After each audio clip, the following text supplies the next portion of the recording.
Welcome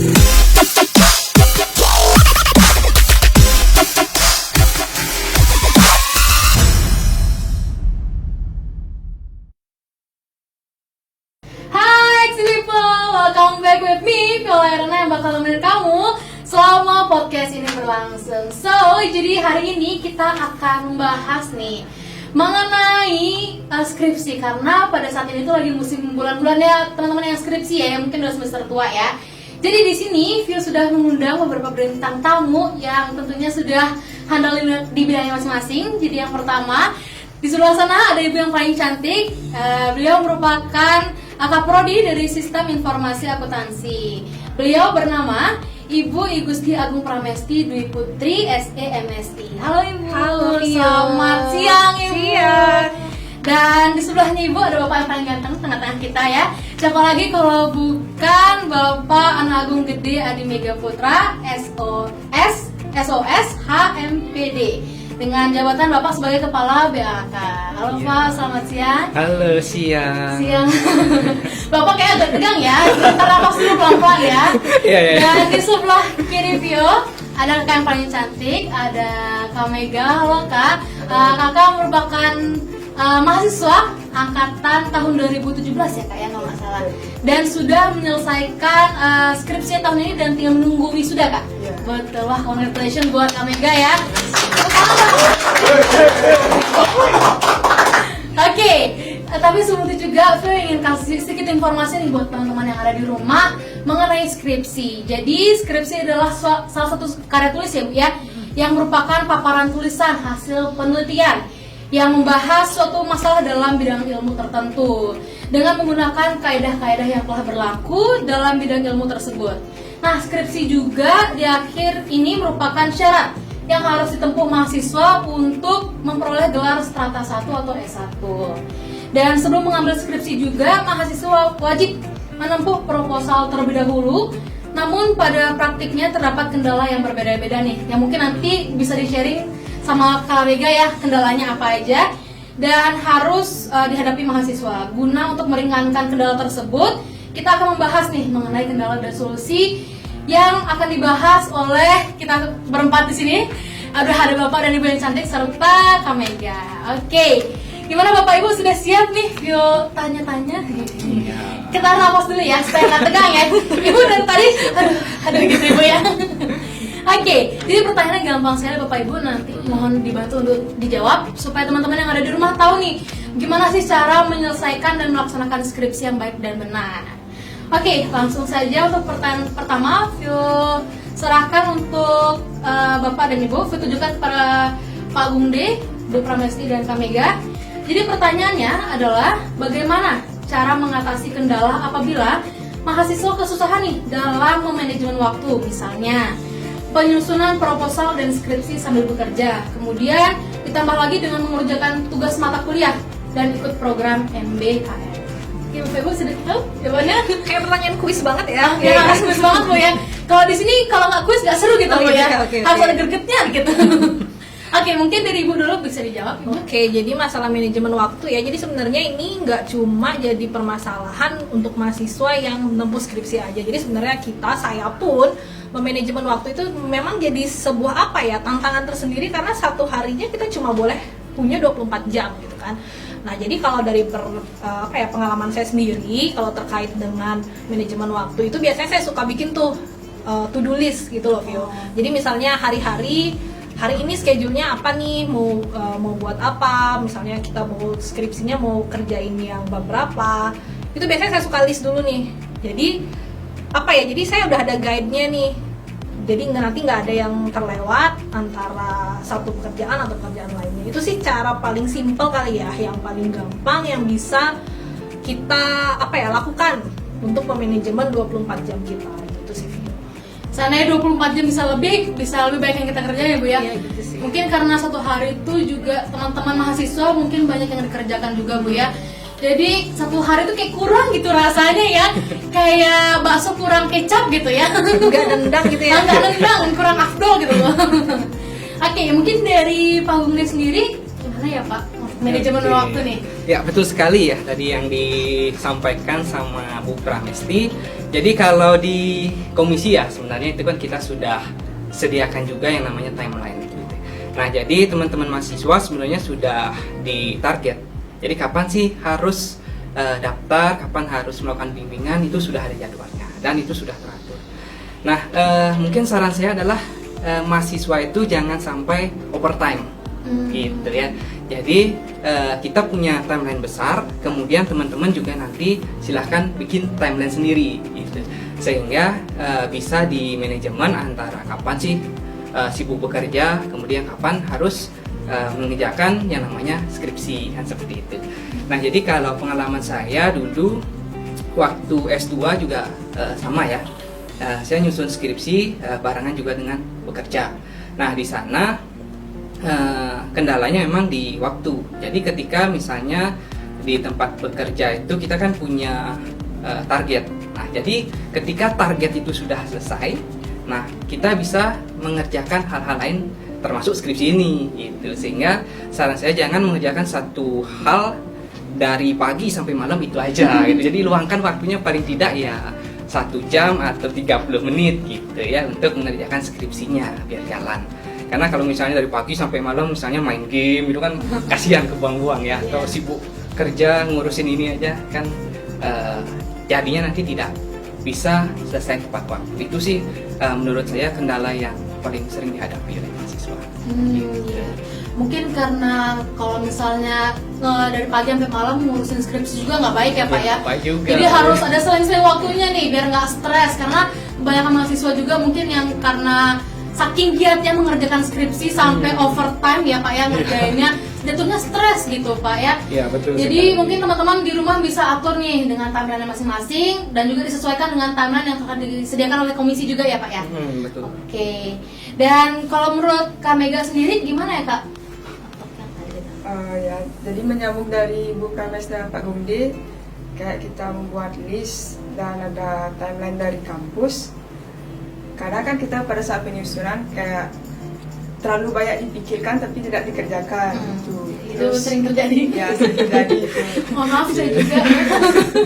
Lalu setiap harinya itu kan kita kepikiran memang tapi tidak dikerjakan. Bagaimana kita itu tetap termotivasi setiap harinya, apa sih yang buat kita bisa mengerjakan deadline skripsi itu setiap harinya gitu. Terus apa komitmen ke diri kita sendiri, tujuan, balik lagi ke tujuan kita di awal, untuk apa kita kuliah ini gitu.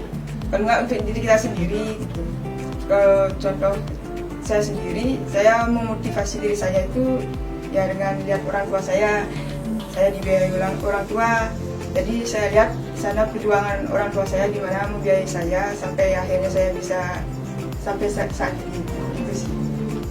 Ya berarti motivasinya ada dari dalam diri sendiri gitu ya Kak ya.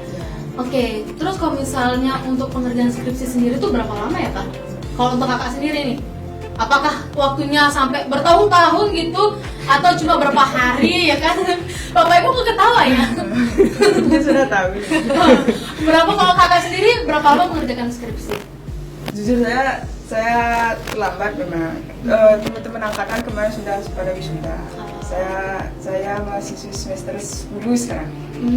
Jadi terlambat berapa setahun saya. Telat setahun. Ya, Itu telat. karena memang ada kerjaan yang tidak bisa ditinggalkan gitu juga ya? Kerjaan sih enggak, cuma dari ada kendala di pribadi sendiri sih. Oke. Tapi kalau untuk normalnya berapa lama ya Bapak Ibu dalam pengerjaan skripsi itu?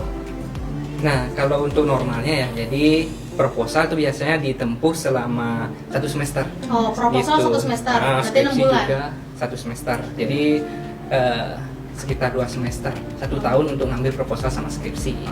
Oke, itu normal teman-teman ya. Untuk pengerjaan proposal 1 semester atau 6 bulan dan skripsi itu juga 1 semester atau 6 bulan. Jadi totalnya 1 tahun ya. Jadi teman-teman yang sekarang ini lagi mau nyusun proposal segeralah ya supaya tidak terlambat, oke? Betul. Supaya nanti hasilnya juga memuaskan karena bimbingan sendiri itu lumayan lama ya Pak ya, harus waktu sih Pak ya yang bikin Ya, kita lama karena dari Bapak dan Ibu juga ada pekerjaan lain yang tidak bisa ditinggalkan dan mahasiswa juga sama gitu. Jadi silahkan diatur waktunya dengan baik teman-teman supaya enggak kelewatan jauh, kasihan juga ya Bu ya. Cukup membuang-buang waktu lah gitu ya. Buang-buang duit juga sih Pio Buang-buang ya, duit. karena kan semester jalan SPP harus tetap dibayar. Nah, gitu. Kalau bisa lulus lebih cepat lebih baik ya. Bu, Pak, kalau nanti ya Pak. Yang penting giat aja ya, Oh, giat. tekun itu kuncinya. Dan kalau masalah waktu ya, jadi memang di komisi itu udah ada timeline-nya, tapi biasanya nih ya penyakitnya mahasiswa itu begitu mau deadline, mereka baru yang dikebut gitu. Benar nggak sih Mega? Iya, benar. Berarti ini salah satu nih Bu. Iya, jadi mungkin bisa ini ya diatur, jadi kita nggak boleh yang berpatokan sama deadline-nya komisi gitu. Jadi deadline-nya masih lagi sebulan, nanti aja deh, itu sebaiknya sih dihindari karena kita nggak tahu nih sepanjang penyusunan siapa tahu ada kendala kan, entah dari perangkat kita atau mungkin juga kendala dari proses bimbingan atau pengambilan data. Nah, hal-hal seperti itu bisa diminimalisir kalau kita mempersiapkan waktu yang cukup. Yes. Oke. Jadi itu salah satu tips ya. Lebih awal lah bimbingan, jangan deket hari H karena jujur Vio juga kadang-kadang masih begitu ya Bu ya. Bulannya tanggal 7 sampai tanggal 10. Tanggal 10 nya baru Vio bimbingan.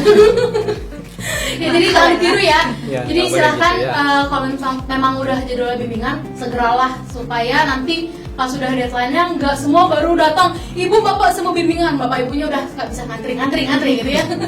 Budayakan orang Indonesia, tolong budayakan antri ya. Oke, selanjutnya nih saya ada pertanyaan kepada Pak Gungde. Iya. Jadi pertanyaan nih Pak, bagaimana kalau mahasiswa gagal di semester 6? Apakah bisa melanjutkan di semester pendek? Apakah bisa dengan topik baru atau apakah bisa dengan topik yang lama? Iya. Nah, jadi kalau untuk ini ya, semester pendek itu selalu kita buka. Nah, untuk mata kuliahnya ada proposal, kemudian ada juga skripsi sama mata kuliah yang mengulang. Itu sudah berlangsung dari tahun berapa dia 2018 kalau nggak salah. Berarti sudah 4 tahun ya Pak? Ya, lumayan lama. Nah, jadi ketika mahasiswa misalnya tidak berhasil nih, nah ketika proposalan tidak berhasil maju karena ada sesuatu dan lain hal, nah mahasiswa itu boleh melanjutkan di semester pendek. Jadi semester pendek ini letaknya setelah semester genap nih. Ya, jadi genap dulu, pendek baru ganjil. Oh, tengah-tengah gitu ya Pak? Tengah-tengah. Nah, jadi ketika itu ada dua opsi nih, mau melanjutkan atau mengambil baru gitu. Nah, jadi di pengajuan itu ada dua kolom. Jadi kolom yang pertama itu adalah topiknya apa. Nah, di sana isinya topik, kemudian deskripsi latar belakangnya, sama metode singkat yang akan dipergunakan di pengajuan. Kemudian ada keterangan lagi satu kolomnya. Nah, keterangan ini isinya adalah mengulang atau melanjutkan, gitu, atau mengambil baru. Nah, jadi kalau statusnya mengulang, di sana nanti diisi dosen pembimbing yang sebelumnya siapa. Biar nggak nanti dosennya malah diganti kan, gitu. Jadi nggak udah capek-capek bimbingan tiba-tiba diganti dosennya nggak asik kan gitu. Makin pusing ya, Pak. Iya, makin pusing gitu. Nah, jadi kalau yang baru nggak usah diisiin nama dosennya. Atau kalau misalnya dia ada rekomendasi, misalnya Pak Helmi yang merekomendasikan judulnya, nanti diisi aja judul ini direkomendasikan oleh Pak Helmi. Nanti otomatis Pak Helmi akan jadi pembimbingnya. Itu ya, itu kamu ambil baru. Jadi bisa kalau SP itu mau ngambil baru, mau ngambil yang ini juga bisa. Tapi ada ketentuan dan syarat yang berlaku. Itu ya untuk pengambilan baru khususnya. Kalau ngomong-ngomong ketentuan syarat dan berlaku, itu ada nggak syarat tertentu yang paling utama nih Pak untuk ngambil SP? Nah, karena semester pendek ini kan sangat pendek nih Pio. Jadi kalau untuk penyusunan sendiri itu sekitar 3 minggu. Oh, 3 minggu. Nah, bisa nggak nyusun proposal selama 3 minggu? Nah, jadi diperketatlah syaratnya. Tuh, misalnya dapat rekomendasi dari PA, kemudian juga rekomendasi dari kaprodinya, kemudian sudah memiliki paling tidak ya latar belakang proposalnya sudah siap gitu. Siapa tahu pas dapat metodologi penelitian sudah sempat buat nih ceritanya, nah itu ternyata sudah di ACC sama kaprodi sama PA-nya, bisa itu maju seperti itu untuk ambil baru. Nah, tapi kita prioritaskan bagi teman-teman yang ulang nih, ceritanya nggak lulus nih, ya silahkan kalian mau melanjutkan gitu ya. Kalau jangka waktu semester pendek tuh berapa lama ya Pak? Semester pendek itu sekitar 2 bulan sih. Oh, 2 bulan ya. Nah, dipotong gini lagi apa namanya? Libur juga? Enggak. Oh, enggak. Registrasi Oh, sama registrasi. ininya ujiannya. Oh, ujian. Ya kan lumayan juga kan dipotong.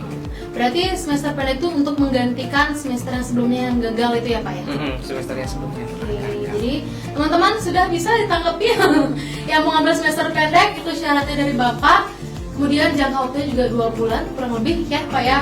Penyusunannya cuma 3 minggu. Oh, penyusunan juga 3 minggu. Jadi teman-teman yang gagal di semester sebelumnya, silahkan segera dipersiapkan ya. Jangan sampai santai-santai nunggu akhirnya molornya lama banget ya. Karena kebiasaan mahasiswa juga sampai sekarang tuh kurang lebih sama ya Pak ya. Ya. Jadi mohon dimaklumi, saya juga begitu. Enggak bercanda. Masih semester awal, jadi kita harus di awal ini harus udah apa ya, matangkan konsep ya gitu Pak ya, supaya tidak terjadi semester pendek gitu, biar semua lulus ya. Oke. Selanjutnya, ini ada pertanyaan juga nih buat Bu Prames dan Kak Mega. Jadi pertanyaannya adalah, bagaimana solusi kalau saya nih bingung memilih topik yang tepat dengan kemampuan saya? Oke. Jadi memang ya kalau kita menyusun proposal, menyusun skripsi, yang paling pertama yang harus kita tahu itu adalah kita mau tulis tentang apa sih kan gitu ya Vio ya. Jadi topiknya apa sih? Nah sebetulnya untuk bisa menempuh proposal itu kan kita sudah melewati nih banyak sekali mata kuliah ya, dari semester 1 sampai kurang lebih semester 5 ya. Itu kita bisa sudah banyak menempuh mata kuliah untuk proposal. Nah sebenarnya kita itu bisa lihat mana sih mata kuliah yang paling kita sukai gitu. Jadi kita lihat nih mata kuliah apa yang kesukaannya. Misalnya Vio suka apa? Vio sukanya bahasa Inggris deh. Oh bahasa Inggris. Ya. Yang Yes no. yes no. Yes no ya. Oke, di luar itu mungkin yang lebih ke prodinya. Kalau lebih ke prodinya mungkin Oke, bingung ya. Ya saya pilih Bu Ita deh. Sistem operasi deh Bu. Sistem operasi atau misalnya UX. Oke. Gitu ya kan Bu Ita ngajar UX gitu kan. Nah, kalau kita bisa sudah tahu nih passion kita, saya suka nih belajar mata kuliah UX gitu kan. Kita bisa mulai tuh dari situ, kita berangkatlah mulai cari jurnal, cari juga buku-buku penunjang. Jadi dari sana kita lihat topiknya apa sih yang sekarang lagi hangat. Jadi memang PR-nya adalah kita harus mau rajin membaca. Itu kita nggak boleh alergi, apalagi sama namanya tulisan yang jurnalnya itu terbitan dari asing gitu ya, dari luar negeri gitu, karena biasanya mereka memang tulisannya itu lebih beragam gitu topiknya. Jadi kita bisa explore di sana, mau nggak mau kita harus banyak baca. Setelah kita tahu kesukaan kita apa, pasti deh akan lebih mudah untuk kita melanjutkannya gitu. Jadi kalau misalnya benar-benar stuck di awal, itu adalah cara pertama ya. Jadi kita ingat-ingat lagi deh mata kuliah apa sih yang paling menarik, yang paling kita sukai, barulah kita lanjutkan dengan explore, mencari artikel, jurnal, ataupun membaca buku-buku pedoman ya yang terkait dengan mata kuliah tersebut. Kemudian next, setelah itu kalau misalnya kita sudah tahu kita interest di mana, kita juga ini ya, untuk mahasiswa terutama itu tidak boleh ragu, tidak boleh sungkan juga ada Bapak Ibu dosen di kampus. Jadi kalau misalnya mau diskusi silahkan gitu. Jadi misalnya mau mendiskusikan, Pak ini ada topik seperti ini, bisa nggak diambil, bisa ke kaprodi, bisa juga ke dosen pengajar gitu. Jadi memang di sini kita harus banyak-banyak diskusi, karena kalau kita cuma diem sendiri aja gitu kan kita nggak tahu ya topiknya ini bisa kita angkat di skripsi nggak, kayak gitu. Jadi selain sama dosen pembimbing akademik, kaprodi ataupun dosen pengampu mata kuliah, jangan lupa juga ada teman-teman nih. Oke, teman-teman ya. Iya, jadi sama teman-teman kan bisa tuh ya kita diskusi bareng-bareng. Istilahnya membicarakan isu-isu terkini terkait penelitian yang memang kita tertarik topiknya gitu. Dengan begitu pasti di awal itu sudah keinginan kita untuk meneruskannya itu lebih tinggi dibandingkan kita coba Vio bayangin kita harus mengerjakan sesuatu yang kita tidak suka. Itu pasti motivasinya akan sangat rendah kan, jadi akan sulit sekali bagi kita menyelesaikan jangankan skripsi ya, proposal aja masih kayak aduh males banget gitu kan. Jadinya setengah hati gitu ya. Bahkan seperempat. Seperempat. Itu pengiriman gula buat seperempat. Itu sih, jadi yang paling pertama memang harus interest sama topiknya, baru kemudian harus rajin explore, entah itu membaca ataupun menonton video-video di YouTube tuh juga sekarang udah banyak banget yang membahas isu-isu terkini terkait keilmuan kita, baik itu di SIA, di SI ataupun di IF gitu sih. Oke, jadi rajin-rajinlah membaca dan menonton video yang bermanfaat ya, yang bermanfaat garis bawahi. Oke, tadi itu tips dari Ibu kalau mau cari topik yang baik ya, Bu. Referensinya dari situ ya, Bu ya. Nah, kalau dari Kak Mega sendiri, Kakak referensinya dari mana nih? Kalau referensi jelas, kalau dari pembimbing saya kan mengutamakan ke buku. Buku itu yang paling pertama. Terus yang kedua yang jelas dari referensi internasional, dari penelitian sebelumnya. Itu aja sih. Kalau dari buku sendiri, kan sekarang nih zamannya sudah modern ya. Buku kan sekarang ada 2 macam, e-buku sama buku yang masih buku kertas gitu ya Bapak Ibu ya. Nah kalau kakak sendiri ngambil referensinya itu dari mana? Dua-duanya. Oh, dua-duanya. Juga dari buku manual juga. Nah kalau dari Bapak Ibu sendiri nih, menurut Bapak Ibu ya, yang memang saat ini referensinya cukup banyak membantu itu apakah e-buku atau buku seperti biasa yang masih kertas gitu? Kalau saya sih saya tidak pernah ya mengotak-ngotakan, maksudnya e-book itu lebih bagus daripada buku konvensional gitu, enggak sih. Jadi semuanya bagus, as long as itu bisa dipertanggungjawabkan penulisnya siapa, itu jelas. Kemudian, karena ada kok juga memang yang buku itu dicetak ada, terus dibuat dalam bentuk e-book juga ada kayak gitu. Jadi nggak masalah, asalkan kita bisa mempertanggungjawabkan sumbernya itu dari mana gitu sih Vio. Jadi yang mungkin yang bisa dihindari adalah kita mengambil referensi atau informasi dari website-website yang kita tidak bisa kurasi. Jadi kita nggak tahu misalnya kayak cuma dari blogspot gitu. Jadi kan semua orang bisa bikin blogspot, semua orang bisa tulis apapun yang dia mau gitu kan. Jadi itu agak sulit untuk kita pertanggungjawabkan gitu sih Vio. Jadi kalau mau terserah sih, ada yang suka baca e-book, ada yang suka memang baca buku print out, nggak masalah, bebas aja sih. Bapak juga sama ya? Ya, yang penting dia ada ISSN untuk jurnal sama ISBN untuk buku. Jadi ada standar nasional nomornya.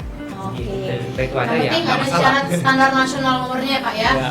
Jadi teman-teman boleh cari referensi sebanyak-banyaknya dari e-buku atau buku printout seperti buku ya masih buku biasa lah ya, buku cetak ya. Nah karena tadi kita sudah membahas mengenai topik nih, sekarang masih ada pertanyaan juga buat Ibu yang cantik sama Kak Mega. Jadi pertanyaannya nih, apakah mahasiswa bisa merequest atau memilih dosen bimbingan sesuai dengan topik proposalnya?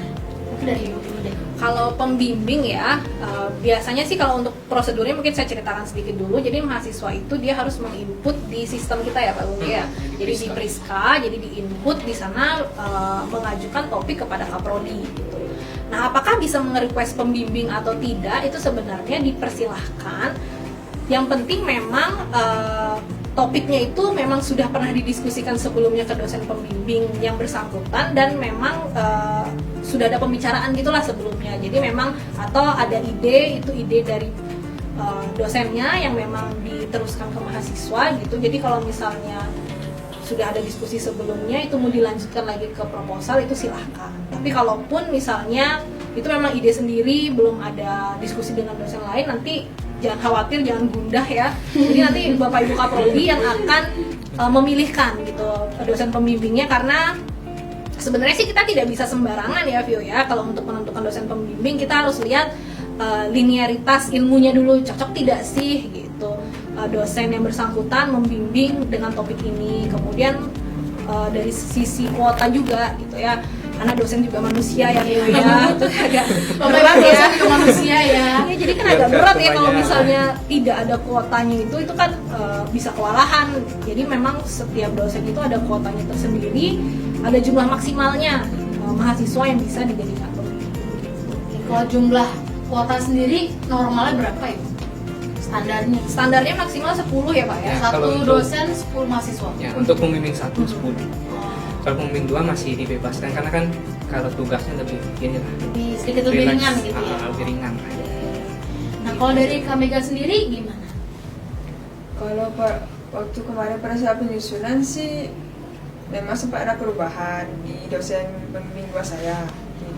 Karena sempat waktu proposalan pas pertama kali itu awalnya kan perancangan sistem ada sedikit perubahan di judul, mungkin karena itu jadi ada perubahan di dosen pembimbing gua saja.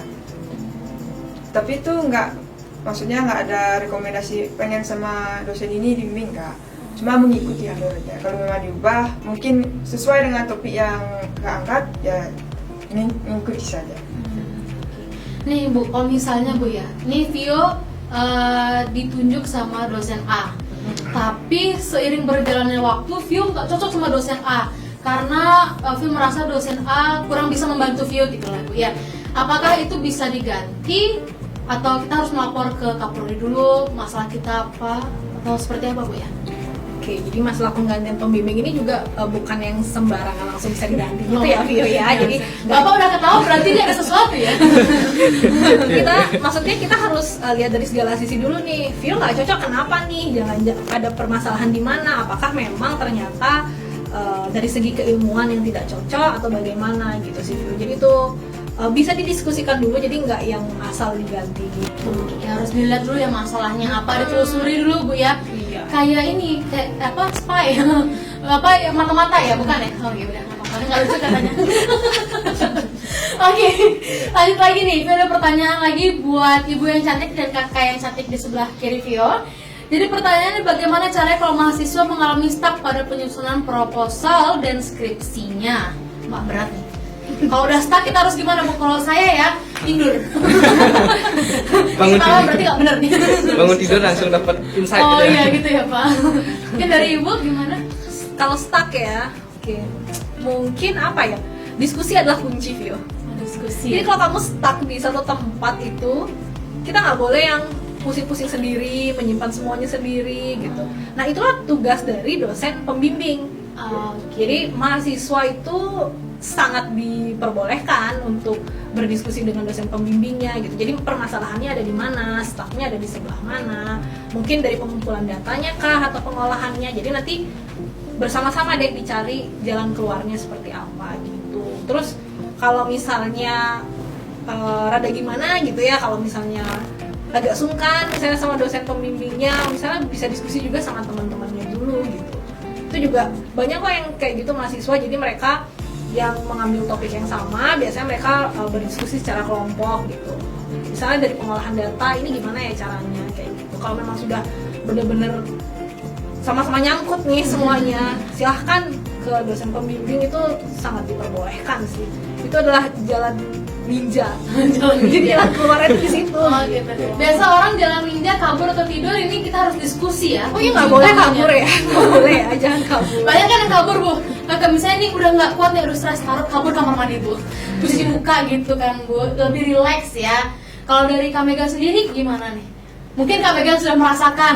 Aduh, Programnya saya udah disebutin sama Bu. Oh udah berarti. Promise itu. udah Ya, berarti. itu susah sekali jadi orang overthinking ya. Oh. Jangan hanya dipikirkan saja, teman-teman. Tapi dikerjakan, yaitu tadi diskusikan dengan pembimbing langsung, jangan hanya dipikirkan. Kalau ini nanti ini gimana? Itu yang sebenarnya membuat kita jadinya suka menunda-nunda pembuatan proposal dan skripsinya. Itu. Langsung saja dikomunikasikan entah itu sama teman atau ya yang sayang kalian nyambungnya sajalah gitu. Biar undang-undang itu dikeluarin, biar bisa lanjut ke tahap berikutnya gitu. Itu sih dari. Benar berarti ya, kunci utamanya adalah diskusi atau konsultasi ya.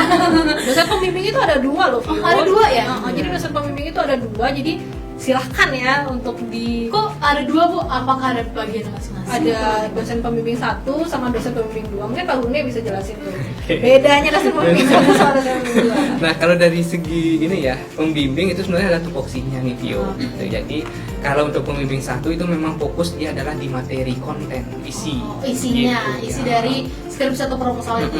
Ya termasuk metodologinya dan lain sebagainya. Kalau pembimbing 2 itu biasanya lebih fokusnya di penulisan.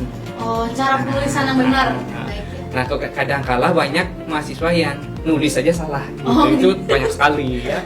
Typonya, Iya. kemudian penggunaan kata depannya D-nya harusnya disambung malah dipisah, Ya Allah, D-nya Bapak, dipisah jangan malah kesalahan disambung. saya semua Bapak. Ya kayak seperti itu. Oh, iya, Nah, Pak. itu juga tugas dari pembimbing 2. Akan tetapi kalau misalnya kuota pembimbing satunya udah penuh nih ceritanya, maka akan dioperkan ke pembimbing kedua. Jadi pembimbing satunya yang nanti mengerjakan tugas dari pembimbing 2. Oke, jadi bagi apa tugasnya dibalikin gitu ya, Ya, jadi lebih kalau- santai ya. Anggaplah nih Pak Yudi ini udah 10 nih, tapi Oke. dia yang tahu nih paham tentang ilmunya. Nah, dia kan nggak bisa pembimbing 1, jadinya pembimbing 2. Tapi tetap tupoksinya dia pembimbing 1 ya. Oke deh. Oke, ini dia pertanyaan terakhir. Jadi Bapak Ibu silakan dijawab ya. Jadi pertanyaannya ditujukan untuk Ibu Prames dan Pak Gunde.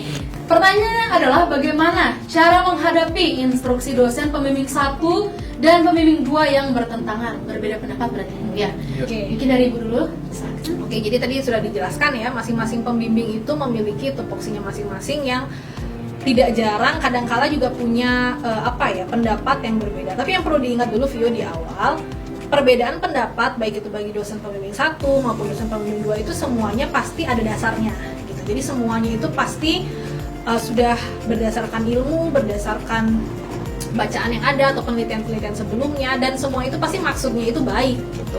Jadi enggak yang secara sengaja, misalnya saya dengan Pak Bumdes sengaja nih berbeda pendapat untuk menjerumuskan mahasiswa tuh enggak gitu ya.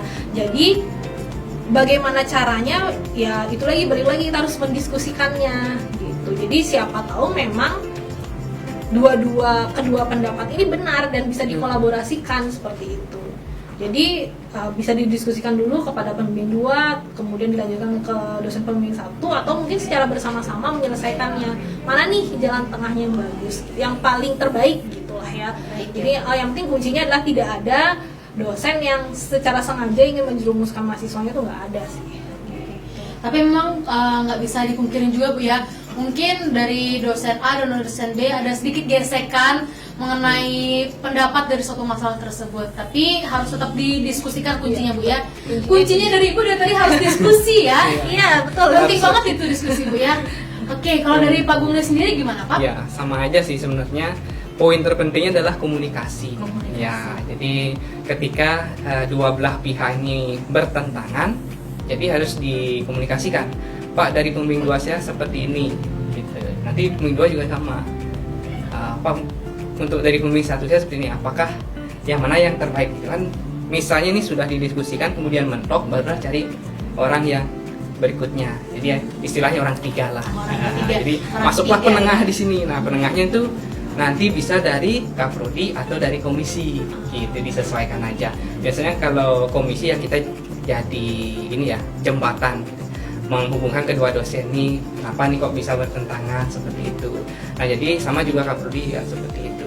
Nah dari sana nanti mahasiswanya akan dapatkan sebuah jalan. Gitu. Jadi intinya kalau stuck ya jangan diam gitu aja. Jadi harus komunikasi dan komunikasi. Itu sih dari saya. Itu ya, harus ada orang ketiga di dalam pembimbing 1 dan pembimbing 2. Tapi di hubungan kita jangan ada ya. Tolong sekali ya. Oke, buat Ibu Prames, Pak Bumdes dan Kak Mega, tadi kita udah tanya-tanya nih, udah seru-seruan banget sama-sama membahas mengenai skripsi ya.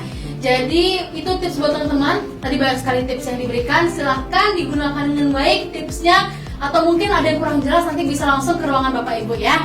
Bisa konsultasi langsung atau bisa ke Kak Mega langsung yang sudah menyelesaikan skripsinya, boleh nih tukar pikiran gitu, oke? Nah itu aja dari Vio. Mungkin kalau lebih lanjutnya lagi teman-teman silahkan langsung ke sini. Dan Vio di sini juga mau pamit undur diri. Mohon maaf nih teman-teman kalau misalnya ada bercandaan Vio atau kata-kata Vio yang tidak sesuai buat teman-teman. Dan sampai bertemu di podcast berikutnya. Bye.